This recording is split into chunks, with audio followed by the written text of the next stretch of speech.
ನಮಸ್ಕಾರ ವೀಕ್ಷಕರೇ. ಆಧ್ಯಾತ್ಮಿಕ ಕೆಲವು ಮಾತು ವಿಷಯಗಳು, ಆಲೋಚನೆಗಳು ಈ ವಾಸ್ತವಿಕ ಬದುಕಿನ ಜನರ ವಿಚಾರಗಳು, ಭಾವನೆಗಳು ಯಾವ ರೀತಿ ಇದೆ, ಇವುಗಳ ಮೇಲೆ ಕೆಲವು ಮಹತ್ವದ ಅರ್ಥಪೂರ್ಣವಾದಂತಹ ವಿಷಯಗಳನ್ನು ಈ ವಿಡಿಯೋದಲ್ಲಿ ಹೇಳಿದ್ದೇನೆ. ಇದು ಸಾಮಾಜಿಕ ಜೀವನಕ್ಕೆ ಸಂಬಂಧಪಟ್ಟಂತಹ ಕೆಲವು ಮಹತ್ವದ ವಿಷಯಗಳೇ ಆಗಿರುತ್ತವೆ.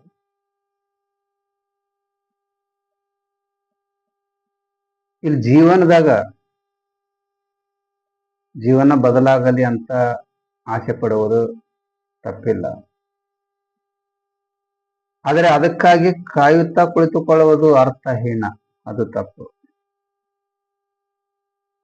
ಪ್ರತಿಯೊಬ್ಬರು ಬದಲಾಗಬೇಕೆಂದು ಬಯಸುವುದು ಸಹಜ. ಆದರೆ ನಿರ್ದಿಷ್ಟ ಮಾರ್ಗದಲ್ಲಿ ಹೋದರೆ ಬದಲಾವಣೆ ಖಂಡಿತ. ಅದು ತನ್ನಷ್ಟಕ್ಕೆ ತಾನು ಯಾವತ್ತೂ ಬದಲಾಗಲು ಸಾಧ್ಯವಿಲ್ಲ.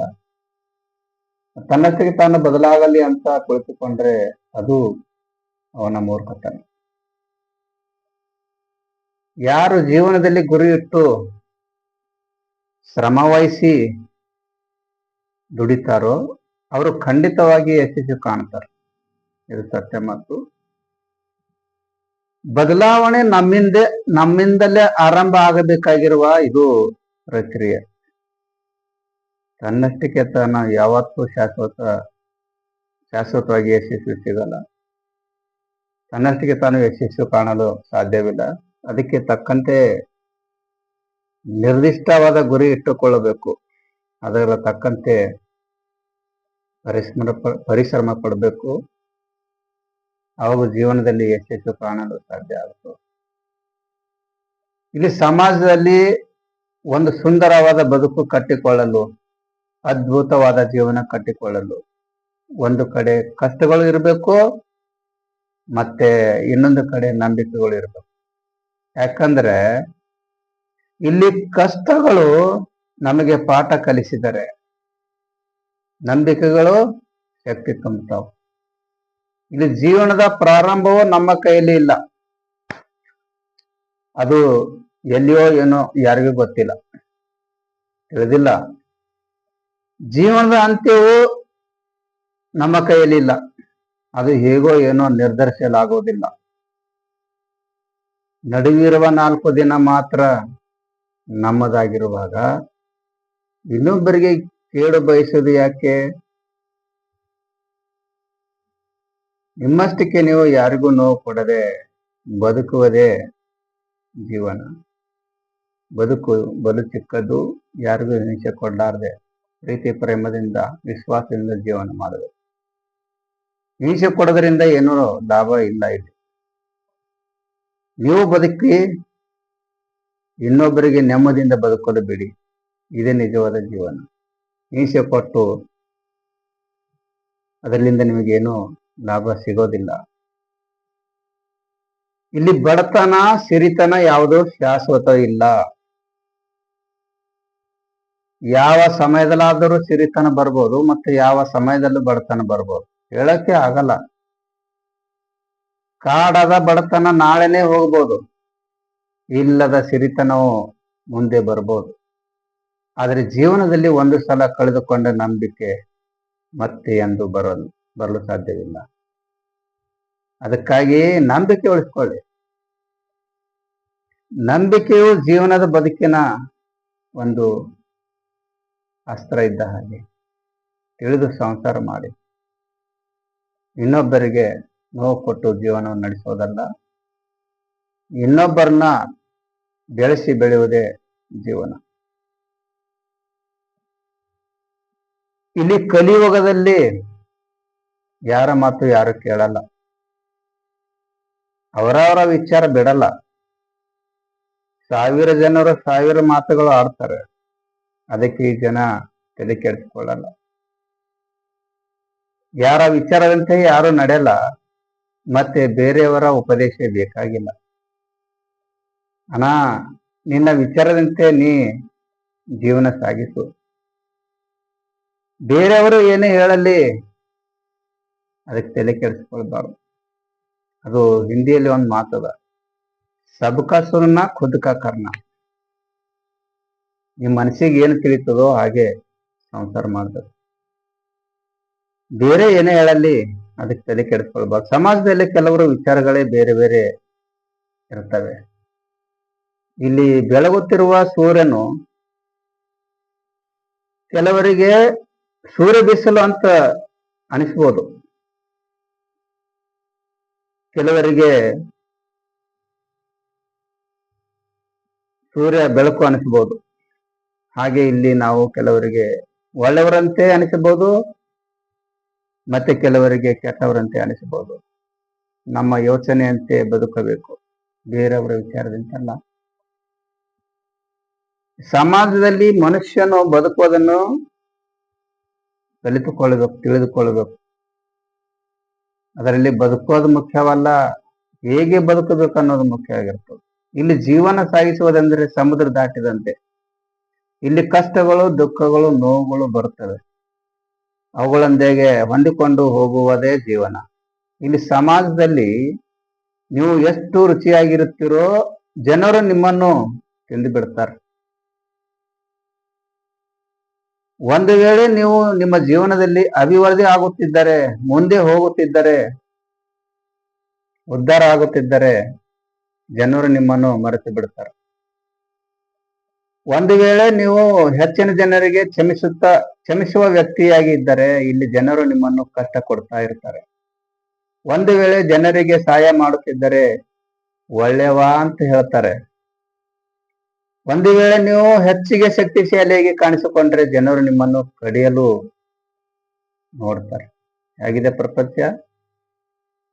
ಇದರಿಂದ ಜೀವನದಲ್ಲಿ ಸರಿಯಾಗಿ ಆಗಿ, ಆದರೆ ಇನ್ನೊಬ್ಬರಿಗೆ ನಂಬಿ ಬದುಕಬಾರ್ದಪ್ಪ. ಸ್ವಾವಲಂಬಿಯಾಗಿ ಬದುಕಿ, ಇದೇ ನಿಜವ ಜೀವನ. ಇದು ಸ್ವಾರ್ಥದ ಲೋಕ. ಇಲ್ಲಿ ಒಳ್ಳೆಯವರಿಗಿಂತ ಕೆಟ್ಟರು ಜಾಸ್ತಿ. ಬಣ್ಣ ಬಣ್ಣದಿಂದ ಕೂಡಿದ ಲೋಕ.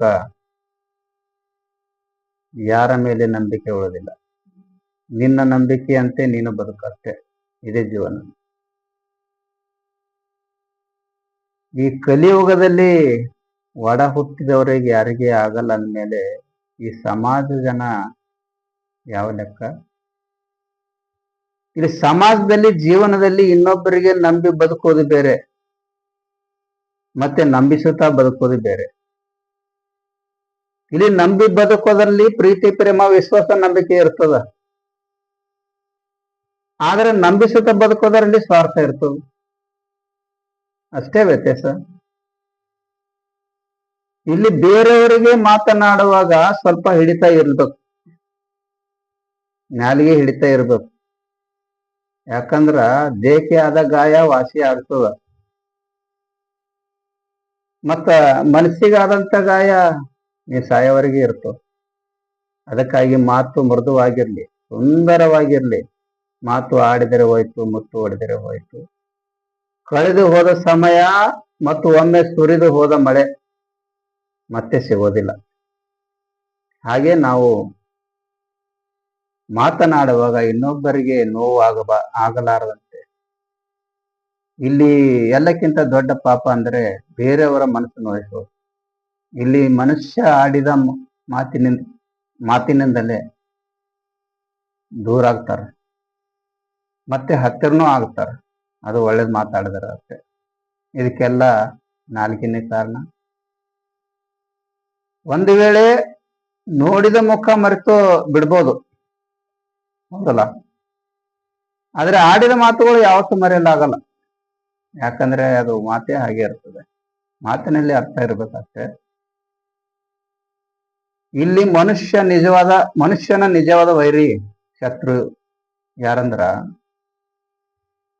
ಅವನಲ್ಲಿರುವ ಸಿಟ್ಟು, ಅವನಲ್ಲಿರುವ ನಾಲಿಗೆ, ಅವನಲ್ಲಿರುವ ಅಹಂಕಾರ. ಈ ಅಹಂಕಾರದಿಂದ ಮನುಷ್ಯನ ಜೀವನ ಕೊನೆಗೊಳ್ಳುತ್ತದೆ.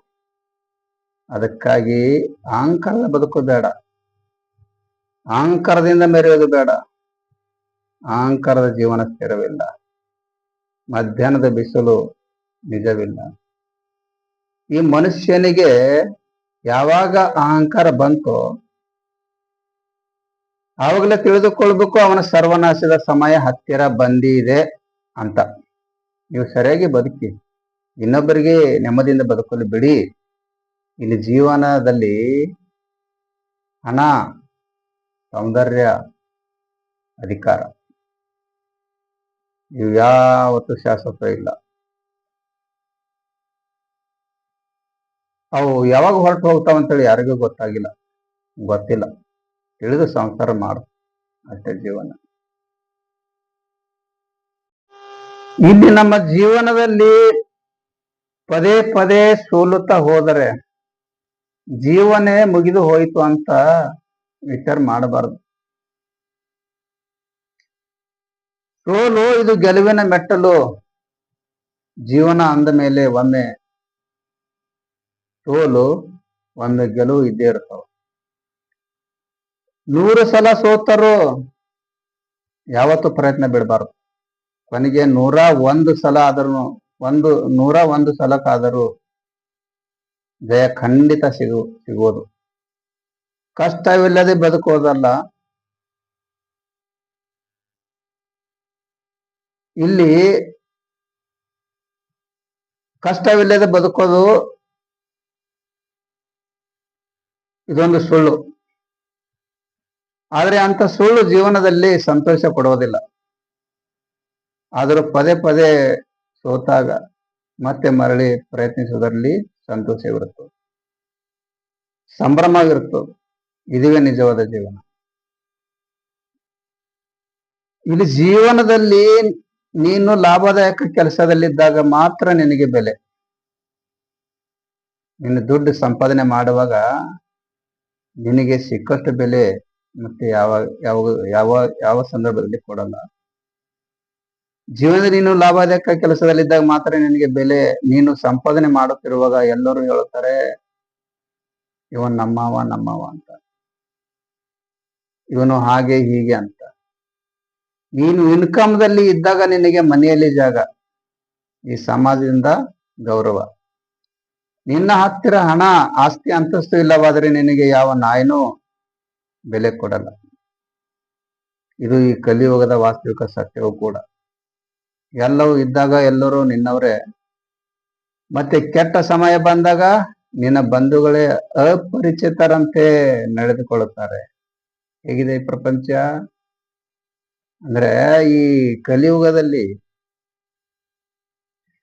ಹಣಕ್ಕಿದ್ದಷ್ಟು ಬೆಲೆ ಮನುಷ್ಯನ ಗುಣಕ್ಕೆ ಇಲ್ಲ. ಹಣ ಹೊಂದಿದ್ದರೆ ಎಲ್ಲವೂ. ಇಲ್ಲಿ ಒಂದು ಮುತ್ತಿನಂತ ಮಾತು ಹೇಳ್ಬೇಕಂದ್ರ, ಇಲ್ಲಿ ಜನ ಸ್ವಾರ್ಥದಿಂದ ಇದ್ದಾರೆ. ಇವರಲ್ಲಿ ನಂಬಿಕೆ, ವಿಶ್ವಾಸ ಎಂಬುದೇ ಉಳಿದಿಲ್ಲ. ನನ್ನವರು, ತಮ್ಮವರು ಅನ್ನೋದು ಇದು ಹುಚ್ಚು ಭ್ರಮೆ ಅಷ್ಟೇ. ಯಾರಿಗೆ ಯಾರೂ ಆಗಲ್ಲ. ನಿನ್ನ ಜೀವನದಲ್ಲಿ ಎಲ್ಲರೊಂದಿಗೆ ಪ್ರೀತಿಯಿಂದ ಇರು, ಎಲ್ಲರಂತೆ ನಗು ನಗುತ್ತಾ ಸಂತೋಷದಿಂದ ಇರು. ಆದ್ರೆ ಒಂದು ಮಾತು, ಅವರೆಲ್ಲರೂ ನಮ್ಮವರೇ ಅಂತ ಯಾವತ್ತೂ ಹೆಮ್ಮೆ ಪಡಬೇಡ. ಇಲ್ಲಿ ಸಮಾಜದಲ್ಲಿ ನಟನೆಯಿಂದ, ನಾಟಕೀಯವಾಗಿ, ಆಡಂಬರದಿಂದ ಕೂಡಿದ ಜನರ ಪ್ರೇಮ ವಿಷಕ್ಕಿಂತ ಅಪಕಾರಿ ಅನ್ನೋದು ಮರಿಬೇಡ. ಯಾರ ಮೇಲೂ ನಂಬಿಕೆ ಉಳಿದಿಲ್ಲ. ಇದು ಕಲಿಯುಗದ ವಾಸ್ತವಿಕ ಸತ್ಯವೂ ಕೂಡ. ಇಲ್ಲಿ ಜನ ಹೇಗೆಂದ್ರೆ ಹೇಳೋದು ಒಂದು, ಮಾಡೋದು ಬೇರೊಂದು.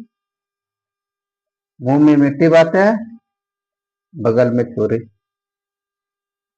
ಇಲ್ಲಿ ಸಮಾಜದಲ್ಲಿ ಜನರ ಭಾವನೆಗಳನ್ನು, ಕಷ್ಟಗಳನ್ನು, ನೋವುಗಳನ್ನು, ತೊಂದರೆಗಳನ್ನು ಇನ್ನೊಬ್ಬರ ಮುಂದೆ ಹೇಳಿದರೂ ಅವರು ಅರಿತುಕೊಳ್ಳದ ಮನಸ್ಸುಗಳ ಮುಂದೆ ಎಷ್ಟೇ ಅರಿಚಿಕೊಂಡರೂ ಪ್ರಯೋಜನ ಇಲ್ಲ. ಏನು ಪ್ರಯೋಜನ ಇಲ್ಲ. ನಮ್ಮನ್ನು ಅರಿತುಕೊಳ್ಳುವರು, ನಾವು ಮೌನವಾಗಿದ್ದರೂ ಅರಿತುಕೊಳ್ಳಬಲ್ಲರು. ಇಲ್ಲಿ ಜನ ಹೇಗೆಂದ್ರೆ ತುಳಿಯೋಕೆ 100 ಜನ ಇದ್ದಾರೆ, ಕಾಪಾಡೋಕೆ ಮೇಲೊಬ್ಬ ಇದ್ದೇ ಇರ್ತಾನೆ. ಇವತ್ತು ಇನ್ನೊಬ್ಬರಿಗೆ ತುಳಿದರೆ ನಾಳೆ ನಿನ್ನನ್ನು ತುಳಿಯೋಕೆ ಮತ್ತೊಬ್ಬ ಹುಟ್ಟಿಕೊಂಡು ಬರ್ತಾನೆ. ಇದನ್ನು ಮರೆಯಬೇಡ. ಜೈ ಶ್ರೀ ಕರ್ಣಿ ವೈಶ್ಯ ಧರ್ಮ. ಇಲ್ಲಿ ಮನುಷ್ಯನ ಜೀವನ ಹೇಗಂದ್ರ ಮೊದಲು ಸಂಪಾದನೆ ಮಾಡುವುದಕ್ಕೆ ಹೋರಾಟ ಮಾಡ್ತಾನೆ. ಈ ಸಂಪಾದಿಸಿದ ಮೇಲೆ ಎಲ್ಲೋ ಒಂದು ಕಡೆ ಉಳಿದುಕೊಳ್ಳಲು ಹೋರಾಟ ಮಾಡ್ತಾನೆ. ಉಳಿಸಿದ ಮೇಲೆ ನೆಮ್ಮದಿಯ ಹುಡುಕಾಟ ಕೊನೆಗೆ ಇಲ್ಲಿ ಸಂಪಾದಿಸಿದ ಮೇಲೆ ನೀವು ಎಲ್ಲವೂ ಉಳಿಸೋಕೆ ಹೋರಾಟ ಮಾಡ್ತಾನ. ಉಳಿಸಿದ ಮೇಲೆ ನೆಮ್ಮದಿಯ ಹುಡುಕಾಟ ಕೊನೆಗೆ ಗಳಿಸಿದೆಲ್ಲ ಯಾರಿಗೋ ಬಿಟ್ಟು ಖಾಲಿ ಕೈಯಲ್ಲಿ 4 ಜನರ ಹೆಗಲ ಮೇಲೆ ಊಟ. ಇಲ್ಲಿ ಹೆಣ್ಣಿನ ಜೀವನ ಹೇಗಂದ್ರ ಒಂದು ತರ ಹೂ ಮತ್ತು ಮುಳ್ಳಿನ ನಡುವಿನ ಜಗಳದ ತರ, ಬಾಳೆ ಎಲೆ ಮತ್ತು ಮುಳ್ಳಿನ ನಡುವಿನ ಜಗಳದ ತರ. ಹೇಗಂದ್ರ ಹೂವು ಮುಳ್ಳಿನ ಮೇಲೆ ಬಿದ್ದರೂ ಅಥವಾ ಮುಳ್ಳೆ ಹೂವಿನ ಮೇಲೆ ಬಿದ್ದರೂ ನೋವು ಆಗೋದು ಹೂವಿಗೆ ಹೊರತು ಮುಳ್ಳಿಗಲ್ಲ. ಅದೇ ತರ ಹೆಣ್ಣಿನ ಜೀವನ ಕೂಡ ಯಾವ ಕಡೆ ಬಂದರೂ ನೋವು ಅನುಭವಿಸುವಳು ಹೆಣ್ಣೆ, ಯಾವ ಕಡೆಯಿಂದ ಬಂದರೂ ನೋವು ಆಗೋದು ಹೆಣ್ಣಿಗೆ. ಇಲ್ಲಿ ಜೀವನದಲ್ಲಿ ತಾಳ್ಮೆ ಅನ್ನೋದು ಬಹಳ ಮುಖ್ಯ. ಇಲ್ಲಿ ತಾಳಿದವನೇ ಬಾಳನು ಎನ್ನುವಂತೆ ಯಾವುದಕ್ಕೂ ಬೇಗನೆ ಕೋಪಗೊಳ್ಳಬಾರದು. ಯಾವುದೇ ಕೆಲಸವು ತಾಳ್ಮೆಯಿಂದ ಮಾಡಬೇಕು. ನಾವು ಎಲ್ಲಿವರೆಗೆ ನಮಗೆ ಕೊಟ್ಟಂತ ತೊಂದರೆಗಳು ಹಿಂಸೆಗಳು ಸಹಿಸಿಕೊಂಡು ಸುಮ್ಮನಿರುತ್ತೇವೋ ಅಲ್ಲಿವರೆಗೆ ನಾವು ಎಲ್ಲರಿಗೂ ಒಳ್ಳೆಯವರಾಗಿಯೇ ಇರ್ತೇವೆ. ಒಂದು ವೇಳೆ ನಾವು ಅನುಭವಿಸಿದ ಅನ್ಯಾಯ, ಹಿಂಸೆ, ಕಷ್ಟ ಯಾವಾಗ ಬಾಯಿ ಬಿಟ್ಟೆವೋ ಅವಾಗಲೇ ಎಲ್ಲರಿಗಿಂತ ಹೆಚ್ಚು ಕೆಟ್ಟವರು ನಾವೇ ಆಗಿರ್ತೇವೆ.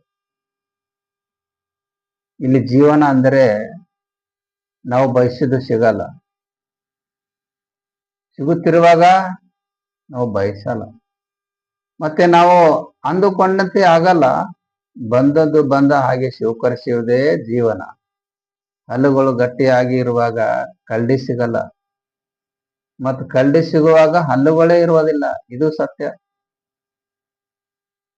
ಈ ಜೀವನದಲ್ಲಿ ಮನುಷ್ಯನಿಗೆ ಕಷ್ಟಗಳು ಬರ್ತವೆ, ದುಃಖ ಇರುತ್ತವೆ, ಸಂಕಷ್ಟಗಳು ಬರ್ತವೆ, ಸುಖ ಬರ್ತವೆ, ನೋವು ಇರುವುದು, ಭಯ ಇರುತ್ತದೆ, ಸೋಲು ಇರುತ್ತವೆ, ಗೆಲುವು ಬರ್ತವೆ. ಕಷ್ಟ, ನಷ್ಟ, ಸುಖ, ದುಃಖ, ಏಳು ಬೀಳು, ನೋವು, ನಲಿವು, ಮಾನ, ಅವಮಾನ, ಅಪಮಾನ, ವೈರಿಗಳಿಂದ ತುತ್ತು ಮಾತುಗಳು, ಹಿಂಸೆಗಳು, ತೊಂದರೆಗಳು, ಸಮಸ್ಯೆಗಳು ಇವೆಲ್ಲವೂ ಬರ್ತವೆ. ಆದರೆ ಇವು ಒಟ್ಟಿಗೆ ಒಂದೇ ಸಲಕ್ಕೆ ಬರುವುದಿಲ್ಲ. ಸಮಯ, ಸಂದರ್ಭ, ಪರಿಸ್ಥಿತಿ ತಕ್ಕಂತೆ ಬರ್ತಾ ಇರ್ತವೆ, ಹೋಗ್ತಾ ಇರ್ತವೆ. ಶಾಶ್ವತವಾಗಿ ಯಾವುದೂ ಇರುವುದಿಲ್ಲ. ಜೀವನ ಅಂದರೆ ಸಮುದ್ರ ಹಾಗೆ, ಈಜುವುದು ತುಂಬಾ ಕಷ್ಟ. ಈಜಿ ದಡ ಸೇರಿದರೆ ಅದುವೇ ನಿಜ ಜೀವನ. ಇಲ್ಲಿ ಕಷ್ಟಗಳು, ದುಃಖ, ದುಮ್ಮಾನ ಇರುತ್ತವೆ. ಇವುಗಳನ್ನು ಎದುರಿಸುತ್ತಾ ಸಾಗುವುದೇ ಜೀವನ. ಈ ನನ್ನ ವಿಡಿಯೋ ನಿಮಗೆ ಇಷ್ಟ ಆದರೆ ಲೈಕ್ ಮಾಡಿ, ಶೇರ್ ಮಾಡಿ, ಸಬ್ಸ್ಕ್ರೈಬ್ ಮಾಡಿ. ಧನ್ಯವಾದಗಳು.